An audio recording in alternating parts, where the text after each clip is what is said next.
Il s'avère que cette psychologue, on avait eu une séance qui avait été très dure et on avait abordé des sujets où elle pensait que j'étais prête et finalement non.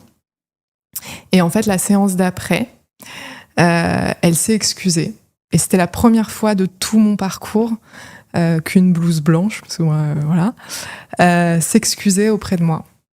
Et en fait, même sur, tu vois, tu parlais de l'effet miroir. Moi, j'aime bien parler de mimétisme aussi, dans le sens où quand la personne s'autorise à faire ça, en fait, elle m'autorise à le faire aussi moi.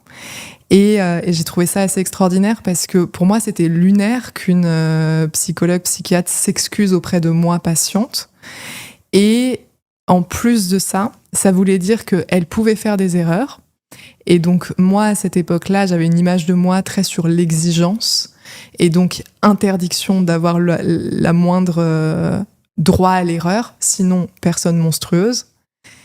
Et en fait, j'ai trop aimé parce que elle a un peu, pas joué de ça, mais en gros, c'était un peu ce truc de j'ai fait une erreur, je me suis excusée. Est-ce que là, vous me percevez comme une personne monstrueuse, etc. Est-ce que c'est OK?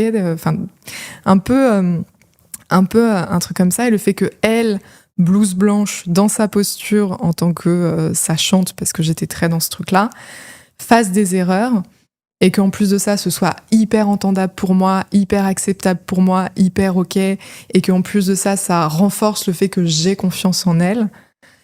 Et bah là aussi, sur moi, ça m'a énormément aidé à me dire bon, bah, si même une psychiatre fait des erreurs, bon, bah, moi aussi, j'ai le droit aussi de bon, bah, des fois, je me suis loupée dans tel ou tel truc, et c'est OK. Et on n'est pas là dans le jugement dernier de t'as fait une erreur, c'est fini, tu n'as plus le droit d'exister sur Terre. Non, pas du tout. Sur des choses quand même très humaines.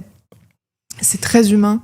Je trouve que troubles de personnalité borderline, en tout cas moi, les personnes que j'ai côtoyées, que j'ai croisées, etc., que ce soit en milieu hospitalier, en tant que patiente, en tant que sophrologue père aidante, etc., globalement, je trouve qu'on a vraiment une sensibilité qui nous rend profondément humains dans tout ce que ça amène. Et c'est vrai que l'authenticité, c'est quand même, je trouve, le cœur de beaucoup de choses.